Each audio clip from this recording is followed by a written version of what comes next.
Hello, wonderful people. Today, July the 6th, is a super important day. It is actually the one which sets the course for the next 365 days. It is the one day, the one moment when Earth is exactly at its farthest spot from the Sun, at its aphelion. Every year it happens on a different day. It's actually quite a chaotic motion, which I will show you in a moment. It's not an exact defined number of days, but it is always around July the 2nd to July the 6th. And this moment defines how how everything will evolve over the next 12 months. And I will show you actually historic examples. I did quite a bit of research and came to the conclusion that is really so. Now, why is that? Every important point in astrology usually is a triangulation of points. It needs three. It needs the Sun and Earth and another planet to form a conjunction or whatever aspect. However, it only takes two bodies to define the distance of one another. In that sense, this is the one only moment in naturally in tandem with the Earth's closest approach, which is early January. So these 2 points are really Earth's choice. So you could say purely Earth's choice. There's no other entity involved in it. In that sense, if you give Earth as a being the authority to choose its own orbit, which I would think it would make sense. We have that kind of self-determination on all levels in the end. So this is a super important day, and I'll show you why. So here is a chart of this year. Now, before we go there, I want to just show you a few historic examples to build my case, and then we go to this powerful chart of 2 days, the 6th of July. So I will start here with 2019. Now, this year I figured what's the one which contains that whole big health crisis we had starting in January 2020, really coming to its first full pinnacle in mid-March of 2020, which is within these 365 days. Now, let me show you what I saw here. So we have, first of all, here Neptune and Nessus and the black moon all in the first house here, intercepted nevertheless, as we look at this chart for this moment for Greenwich, United Kingdom, which is the exact line of the zero meridian on Earth's globe, so to say. Yes, it's a defined line by humans, but we humans are part of creation. Whatever we are entering, adding to it is the divine mind acting on it. We are kind of the agents, so to say. That's how we have to see ourselves, and that also shows that we are divine. Everything is divine. Everything that has been created is part of that same original idea, and it all is one in the end. So anyway, the long and short, Earth has a consciousness. Earth decides on her orbit, so to say, and so are we humans, defining how we connect with Earth, so to say. So the zero meridian is super important as a main entry point of galactic energy, overall universal energy. It is the navel, you could say, and particularly Greenwich, which is the Royal Observatory, naturally, but it has long history which leads to that. It was a site which was used as an astronomical observatory already 5,000 years ago. Think of Stonehenge, which is exactly in that neighborhood. One of the oldest places on this planet to be inhabited by higher developed bipedals. So it has its history, and it is 1/7 of the circle away from the equator. 51 degrees and 26 minutes to be exact is one septile. If you divide the circle by 7 equal parts, 51, 26, 51, 29. So the number 7 is very ephemeral. So it would make sense to use this point as a place to attach its navel, its umbilical cord. So that's why this always works. And I'm really not the only astrologer. You will see many astrologers do charts, global charts for Greenwich. So let's get into this chart now, exactly calculated for this moment. And you see this is 10:11 p.m. on July the 4th, 2019. And I looked it up here to be really sure I got that right. So here we have it, 2019, July 4th, 22:11. That was when Earth was at its farthest away point from the sun.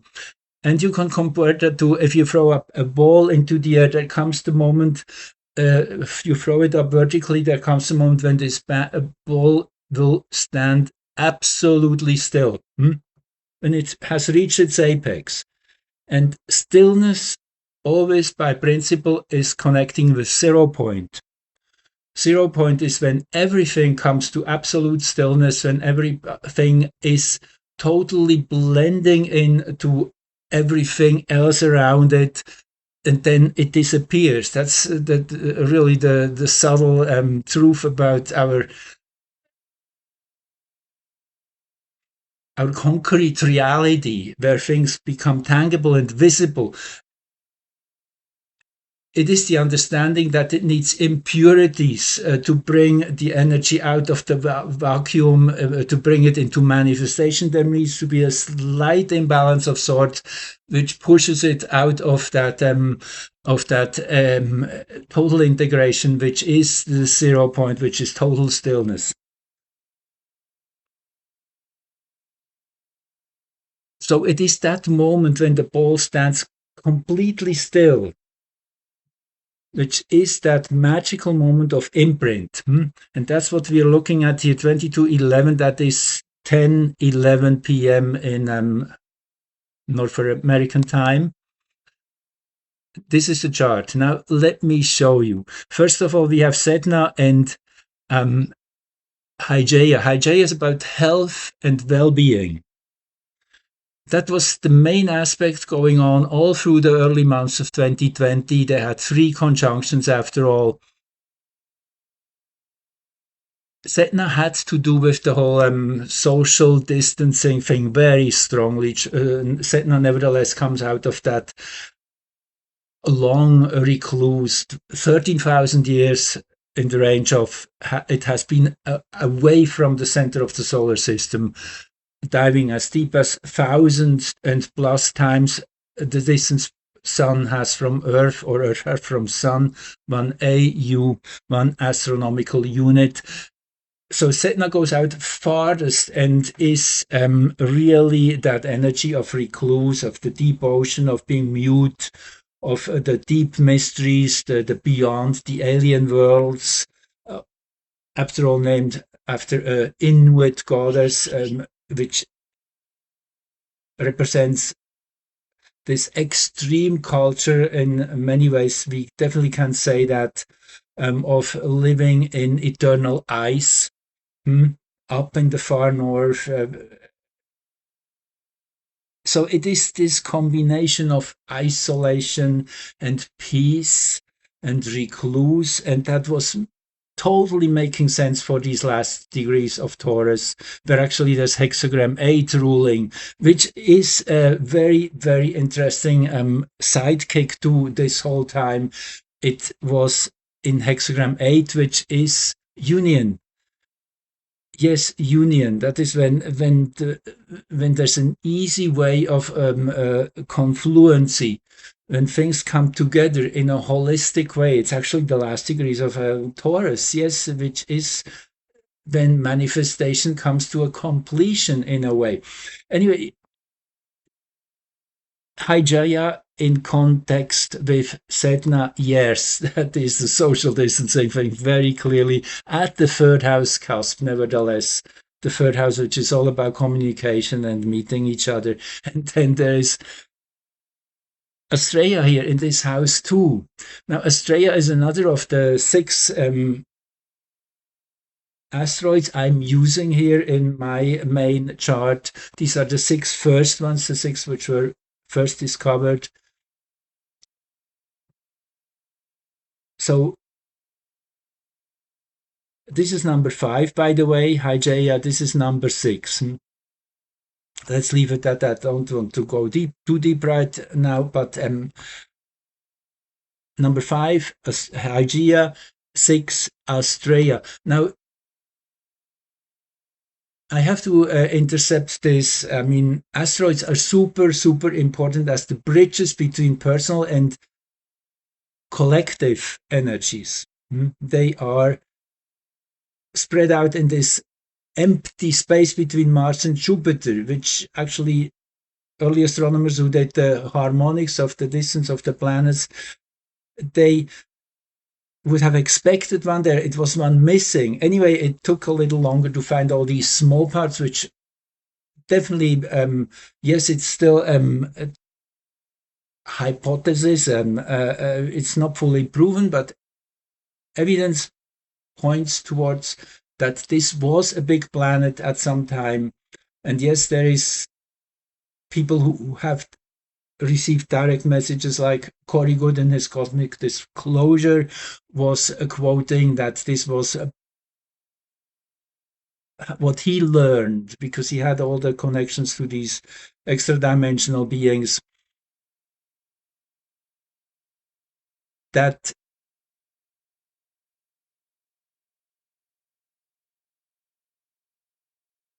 okay, bear with me for a minute where I'm going with this.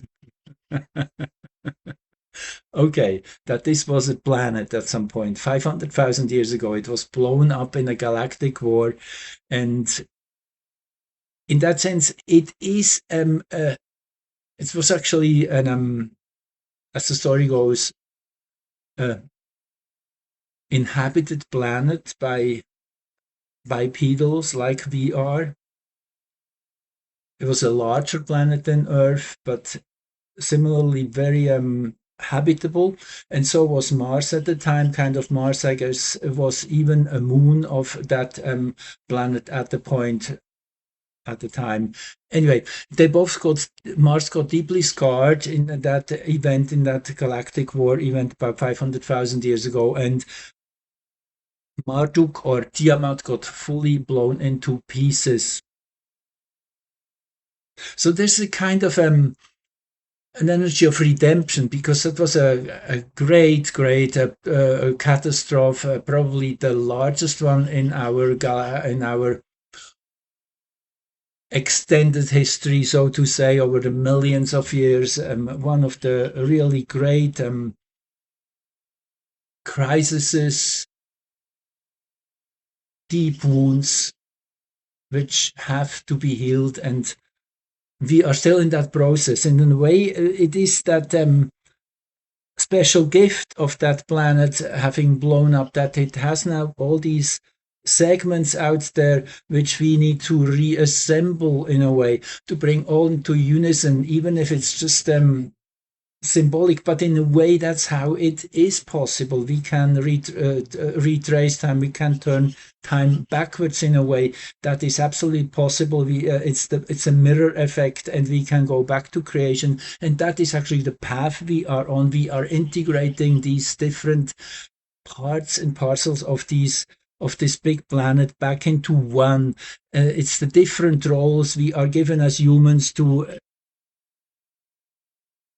represent this big play And that's what it is, really. It is a big Shakespearean play we are in, and we are the characters in it. And these are the asteroids. And so this is health, well-being we are experiencing in this deep recluse of social distancing. And then comes Australia, which is said to be the one goddess who stayed to the very end till before that whole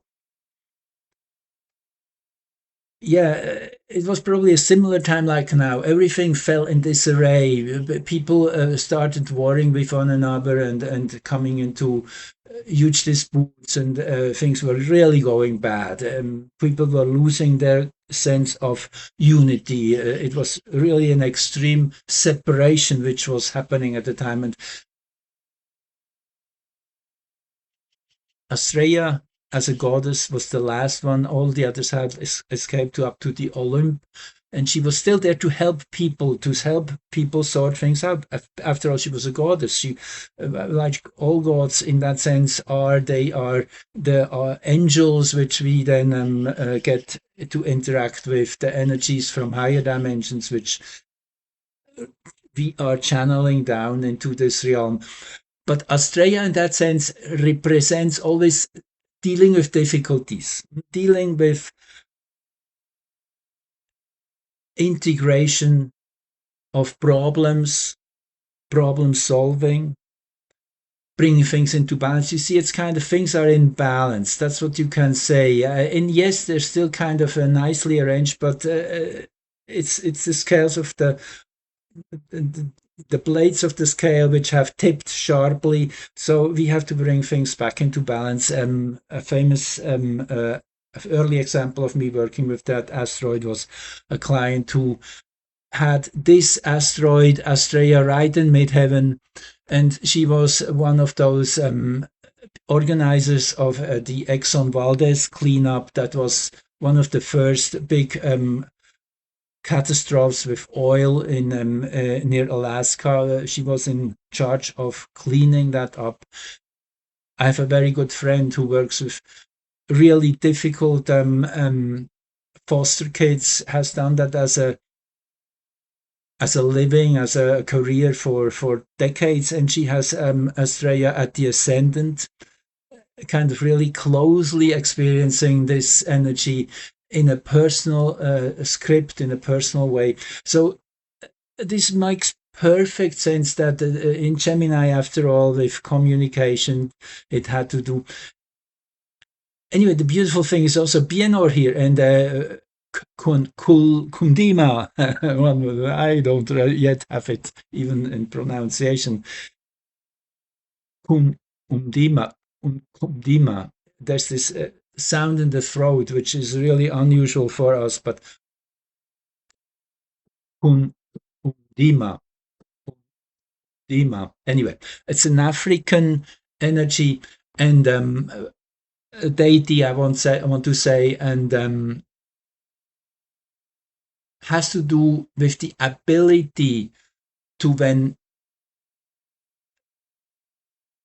evidence is presented, that the evidence is looked at, and then one's mind is able to accept the shift, to let go of something maybe one had believed on into for their whole lives, or even for many lifetimes. So it is kind of this energy of questioning, of objective questioning. And Bianor is the free spirit, really, in a simple way. It's one of the centaur planets, which link the social planets in a way, which is Jupiter, Saturn, Uranus, and Neptune. It's kind of this, the ones which create some more collective glue in a way. And they're in a way similar to the asteroids, as they are minor planets. In that sense, they're messengers between the bigger ones, you could say, in an easy way, as I said, between personal and social collective. That would be the asteroids. And then kind of the bridging the different collective categories: Jupiter, Saturn, Uranus, and Neptune, which roughly would be the four major corner points of reality in a societal reality, how we define ourselves as humans in the collective. So BNR is the free spirit and ready to raise its voice. Beautiful, beautiful planets. And okay, I never even have started on this chart. I guess I really have to leave it at this chart for now. And I will tease you with what's going on this year. Do not make this video too long, but this is such a powerful chart. And you have Jupiter here at the exactly at the cusp of the 10th house, right the center point above the 0 meridian of Earth. That was at that moment 2211. Actually, just even the number itself speaks volumes. This was an initiation. Yes, I guess that's what this number is revealing in itself. The 22 a master number, the 11 a master number. Yes, you can't make these things up. It is really how the universe works, very, very exact. And this is a prime example, this chart here, with Jupiter at the 10th house, right? So, yeah. I mean, I look at this chart the first time. I just calculated it today. I never had done that before, so it's to me also a real discovery. And I guess that's what is sometimes really wonderful, to jump into something without a big preparation. So that's what I'm actually doing today. I just did some research, and this was the conclusion. I had to share what I found. Now, Jupiter is in its own sign in Sagittarius. It is the highest elevated expression of Jupiter, which is all about expanding into the universe. It's the universal library, the uni library, the cosmic library. It is where all the higher knowledge is stored, all the seeing things from a higher plane. And this is really all it takes in the end. Paul Selig, who channels the guides, they have kind of given it the name the upper room. You just climb a staircase up and you see everything from another direction, from another point of view, and that's all which matters. As soon as you have 2 points of view, that's all you need to get stereo vision. That's why you have why we have 2 eyes, that we can corner in and really insulate this one object we are zooming in on and looking at it in its complexity. Yeah, you wouldn't really think that this would be a year of such a dramatic manifestation, but it sure shows that something big would be happening this year, something outrageous. And I guess that's really the other side of Jupiter, particularly as it's retrograde. So it is the retrograde naturally also shows that it's more inwardly expressing, which is a contradiction to the 10th house cusp as such. And then it's the Gemini dwad between 15 and 1730. That is the energy which is ruled also by Gemini as a subnode. So you have this really powerful communication axis from the lower to the higher mind. Ceres here in the first degree, second degree actually, to be exact, here is Sagittarius. Ceres is the earth goddess. So that's kind of where inspiration came from. And actually Ceres is opposing here Sedna and Hygeia we were talking before of. So Ceres really gives this whole thing a higher level of expression, of experience. So it was literally on that other side, as extremes always demand for balancing. On the other side of that constructed situation of what humanity was pushed for through, really naturally it pushed the collective humanity to form a alternative grid, so to say, of undercover enthusiasm to yes, I use that word intentionally because it really kindled the fire what happened then. And it was interesting that it was in sequence pretty much dead on with that Jupiter Saturn renewal, which was exact in on winter solstice 2020. Actually, it was still the year toward it, which is really interesting. It was that final year actually before we really got into the new times. Yes, I am correct. It was December 2020 when Jupiter and Saturn had their conjunction. But that last year, yes, it was a last year in many ways, and there was a new beginning in 2020. So it was really the final year in a way of a 20-year cycle, which was tremendously difficult to start with. I mean, that was in the year 2000. I really should throw this quickly in for you are not familiar with this powerful story astrology shows yet. The Jupiter Saturn cycles in 1980, for the first time in 800 years, Jupiter and Saturn met in an air sign in Libra. 1980, that was, those of you old enough, think back of the 2 decades between 1980 and 2000. It's most obvious this was a highly productive, expansive time.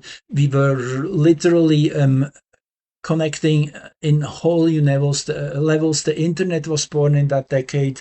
The whole there was so much hope around, and then came the year 2000, and Jupiter and Saturn, like a retrograde move, went once more back into the Earth element, where for the last 200 years Jupiter and Saturn had their conjunctions. This is the very special thing about their bigger cycle. Yes, for 200 years they stay in one element. So this was really the 200 years of materialism. And it's obvious, it's true. It's 1800 to 2000. The 19th and 20th century, very strongly focused on material possessions, and even big wars were fought around those years too, for territory, controlling territory, one could say. Anyway, Jupiter and Saturn had their really difficult revisiting of that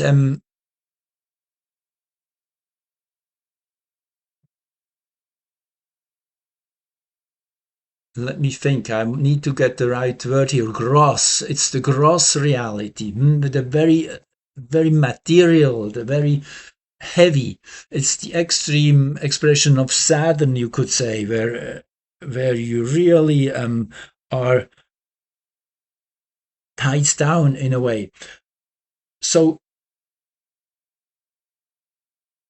and we got to experience this really on all levels. I mean, think 2001 was 9/11, and then came the big disaster in 2004 with that huge tsunami, a really unprecedented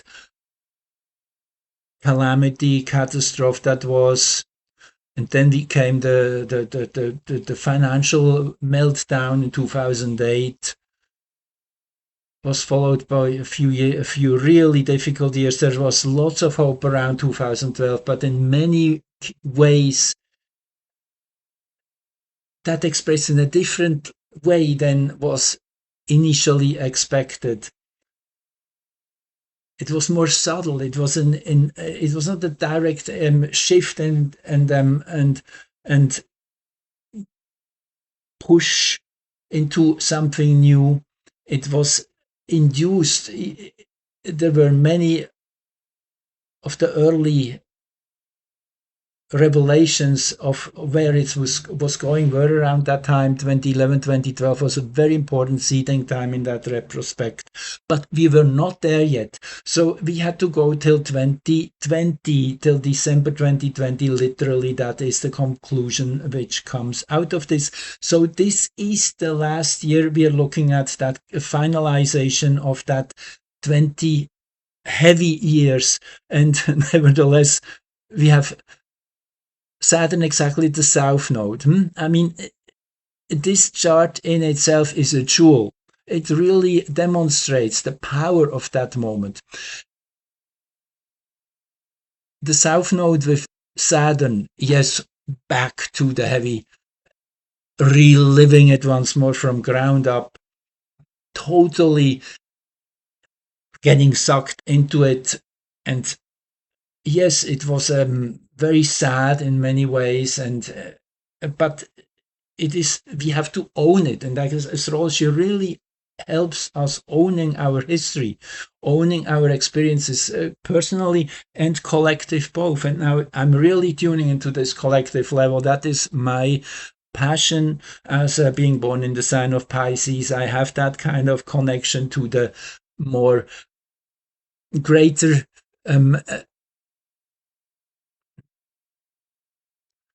what shall I say? What word should I use here? Greater spaces, I guess that's the best word to use. It's just, you become spacious. You reach out.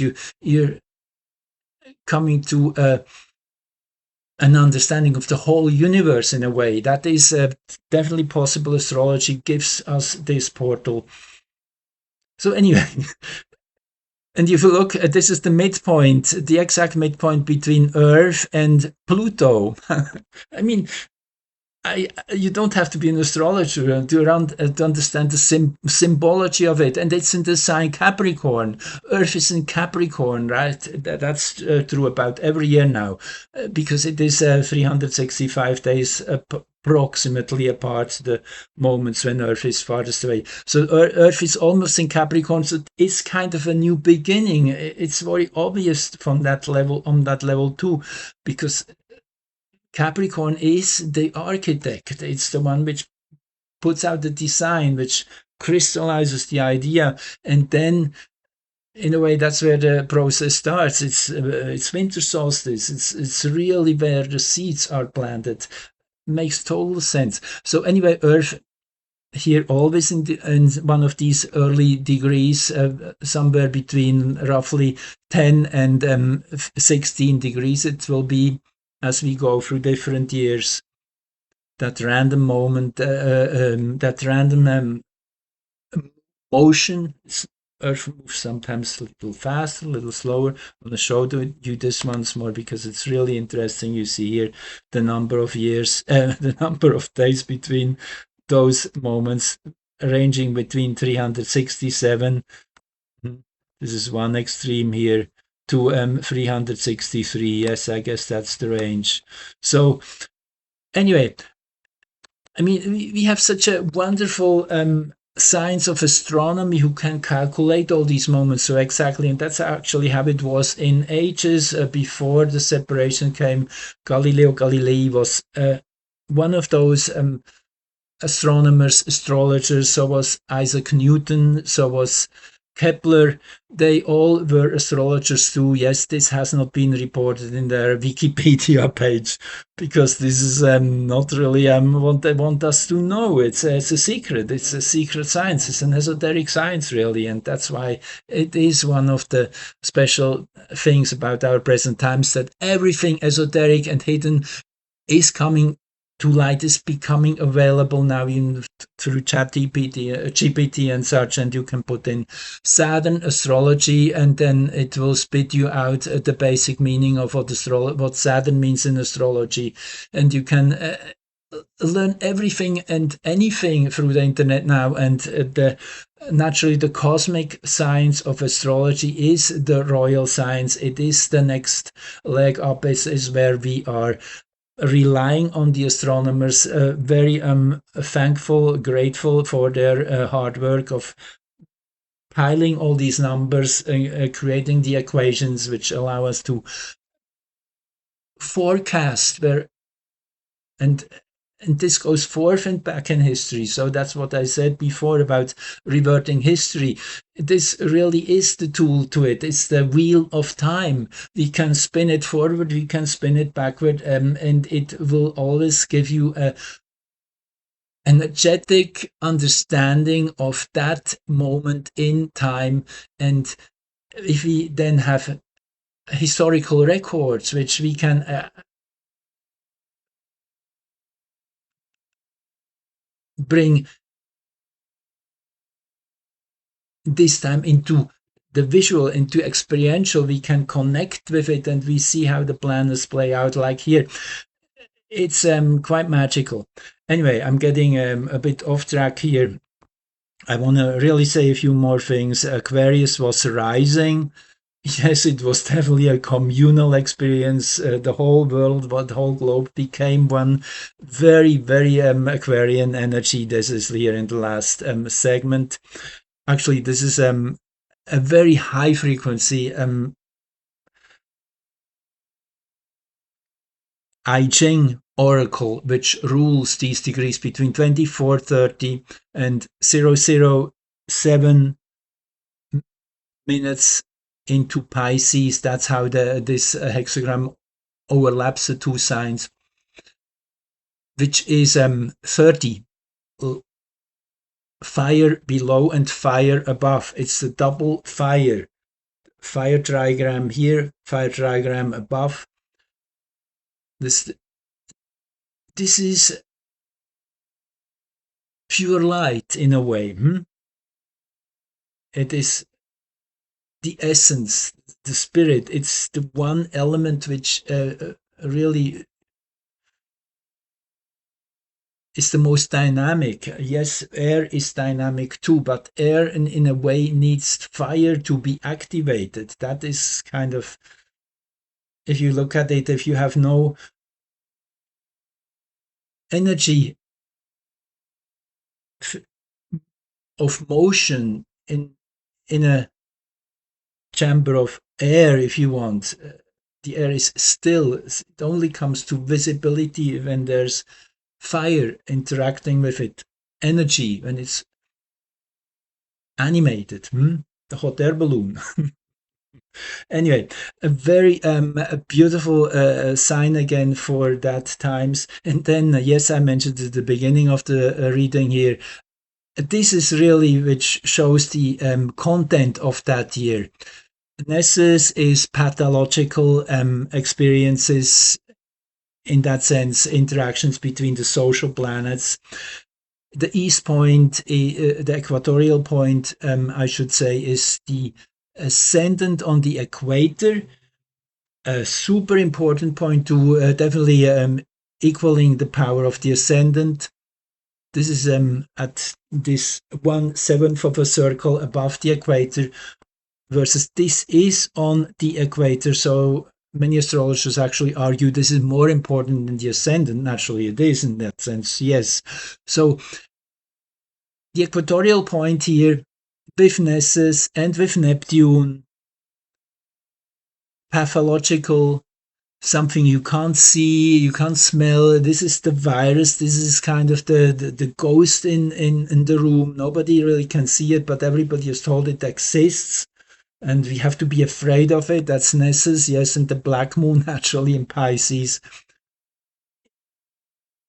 The black moon being the collective shadow we had to work through.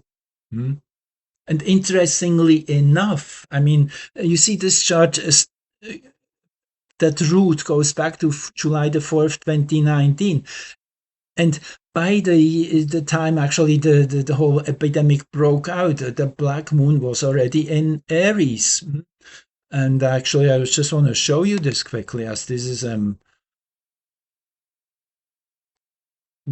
a remarkable little detail to the story. And I will do this. I will animate this chart here.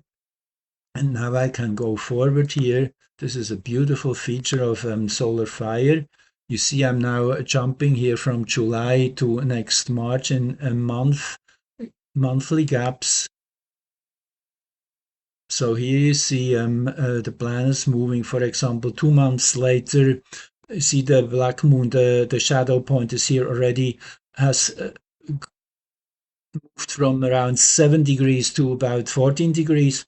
So we go a few more months forward, and we come here to the dark moon in by then entering Aries in February 2020. I mean, you can't make these things up. Let's just zoom in on the day now.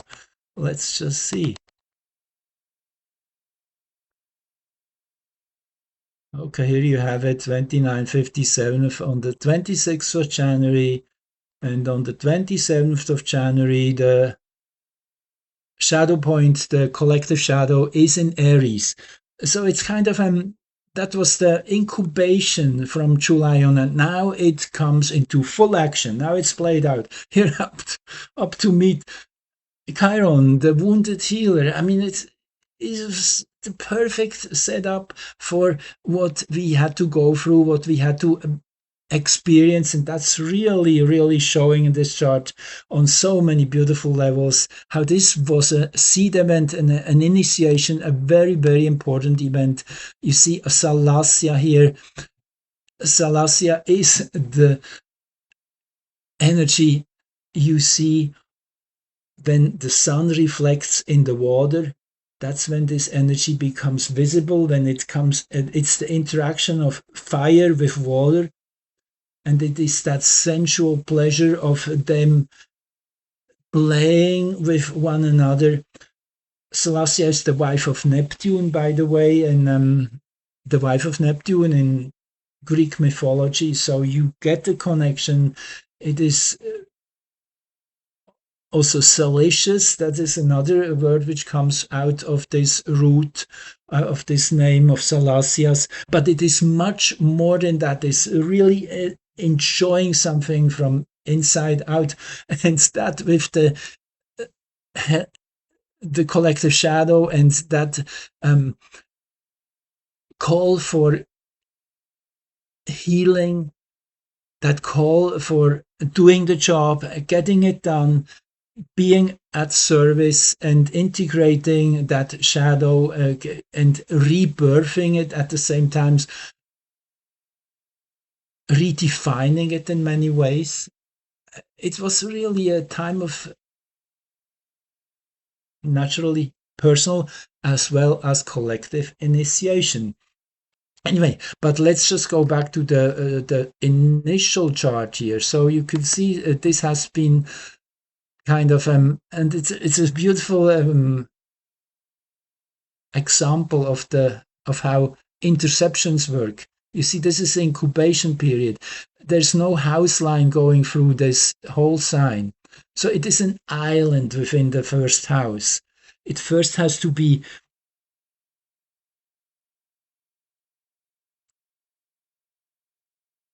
going through the whole gestation. It is a pressure cooker in a way. Something has to first come to oneness within itself, in a way one could say. So all these dark and difficult planets, and I didn't even speak here of the other 2 or 3 yet. Let me give you a quick idea, because it is really a beautiful chart. It's worth going that deep today. Okiroi is the one which amplifies. She's a centaur, and she is a very beautiful heart energy of, it's like, in a way, the clapping audience. It's the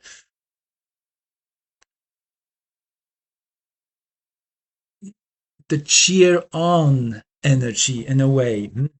And then OR10, which by now has been renamed as Gong Gong, which is after the Chinese water dragon, which has in its myth the special story of getting so mad at a partner god, I guess it was the fire dragon, that he rammed his head into earth and shifted mountain ranges and caused the rivers to flow backward. So naturally, that's just an extreme expression showing you. You have to translate that. Now, it is definitely someone which goes with the head through the wall, and in that sense also hurts himself in a way. That is the energy you're getting here. So it's a, what shall I say? It's a it's a necessary hit one sometimes needs. Maybe it's, you could call it a sense stick in a way. And naturally, I would guess the water dragon Gong Gong, he felt really bad afterwards that he caused such a mess, that he was getting so extremely angry, lost in his rage. Lost in his rage, maybe that's one of the expressions too. Anyway, it was extreme times. That was the one energy here in from the ones I'm using in my extended layover of other planets,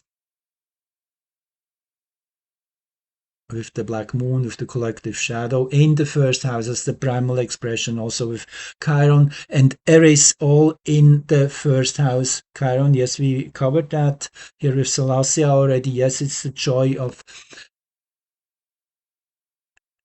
the hard side, the difficult side of what you will experience when you're a firefighter, when you're a doctor, when you're a paramedic. You're coming to the crime scene, so to say, to take investigation, to go through your knowledge, to scan through all the libraries and your mind and the accessible sources, and but you're enjoying doing it. It's a play of fire and water, of that sparkle, of that being in the flow with what is expressing. And then Eris, Eris, the one who overthrew the whole system of the planetary hierarchy. Yes, that is again showing this force's main way of interacting. It's breaking things open, asking the big questions. Quite a harsh energy this can be, really speaking the truth and nothing but the truth, because this is what is the only way of moving forward. And I guess this all in the first house shows the whole sequence, also how things developed. And then, yes, I guess I gave you. Let's look at the moon. After all, the moon we have neglected here in this chart so far. It's in the sixth house. Sixth house is the house of health. Resonates with the sign Virgo.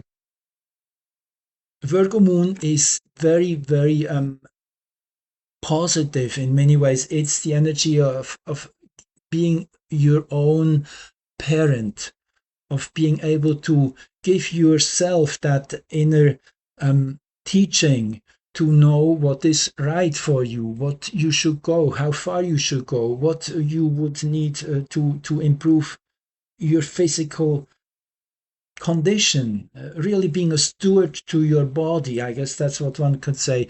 So here with Mars, Mercury, and Juno here, partnership, teamwork, that is really, the discussion has been turned on strongly here. And it is kind of following this opposition with this hard energy of a deep crisis of what Saturn and Pluto really are. I mean, this was foreseeable that 2020 wouldn't really be whatever you call it, a beautiful meal on a silver platter. It would be somewhat of an initiation. I guess it is the best way to say it. And it was in Saturn's own sign. We definitely could have expected, many astrologers certainly did, that this would be something more difficult. I mean, Saturn and Pluto, when they have their conjunctions every 40 years or so. I guess the last time it was in 82 or so. The Falkland War, that was a very unusual, deep crisis, for those who still remember that. The world wars both, I guess, had a very strong Saturn Pluto energy. The 2008 financial crisis had a Pluto Saturn opposition. So it is always something of that sort. Anyway, all these personal planets, yes, the Sun is still in the middle of the battle as the main experiencer, but Mars and Mercury and the Moon are already ahead of the gang of of that's not the word I want to use. Kind of ahead of the self, ahead of the experience. Yes, I guess that's the best way to say it. And are able to express themselves here in Leo. This is super, super beautiful, as this gave that alternative force which brought in the healing, which brought in the recognition, which was doing all the necessary and deep research, which was then so chastised and so suppressed and and um, and literally victimized. I mean, yes, people were are and still are punished for what they did in these years. It's unbelievable, but we are catching up, and that is really what we were called forth as, those who are seeing through the maze. So yes, this is beautiful. This is really also showing us that sixth house starts in Cancer. Yes, it's about care, about really embracing the task we are given. And Sileris is actually one of the centaurs. Sileris is a young, beautiful man who gives his life in battle to serve, to be there in his deep conviction that he's doing the right thing. There's this interesting story with his mate, Hilonom, who is actually over here, and I really want to include her because she is here. That would be, let me make it clear, actually directly conjunct Earth. Well, I mean, you can't make this up. I haven't really not looked into this chart, but I'm just blown away. So yes, Hilonom is Sileris' beautiful wife. In deep love, they are with each other. Sileris is falling in battle. She is there on the side, fighting with and for him, with him, I should say, in that clan of the centaurs in this fight for life and death. And he's killed, and she is killing herself to follow her husband, to give the greatest sacrifice one could for the eternal love. It is that story of Romeo and Julia in a way, in a different cultural setting. So this is really the energies we are dealing with here. This was what we did as a collective. We did take on that wound and followed the whatever that was. Yes, to fall into the deep well, to drown in that extreme pain of suffering and death. Yes, it was extremely frightening for many people. But it was received by this energy of Hilonom, and in that sense also transcended by Sileris, who's now on a different level of reality. So And then there's theories. Yeah, I can't stop here, really. This is so exciting. I'm really enjoying this reading. So Theories is the mother of bear energy. Another of the centaurs, the one who's fighting with trees. That's how strong these centaurs are. So they're bashing trees as using as swords. And he, Therois, represents that energy of Mother Bear standing up for her cubs. And no, there's no joking around here. This with the moon in Leo, yes, we have been long coming. We are now almost 7 years past that. Actually, I guess that's exactly the seventh year we are at. So this gives this reading yet another value. It's a seventh anniversary of this initiation, when it really was, when the roots were planted, so to say. That moment when, just think back of that ball in the air, coming to the 0 point of imprint, of programming it into the system of this, that this is the event which we are meant to manifest, to bring down into form. That is the This is the building plan. Really, powerful. So anyway, I guess I could even go on and on and on and on. I would still find something to talk about. I keep it for here. So stay tuned for the 2026 edition of Earth's Aphelion, where the program has been cast today, July the 6th, 2026. Thanks for being here. I appreciate you. I love you all. See you soon.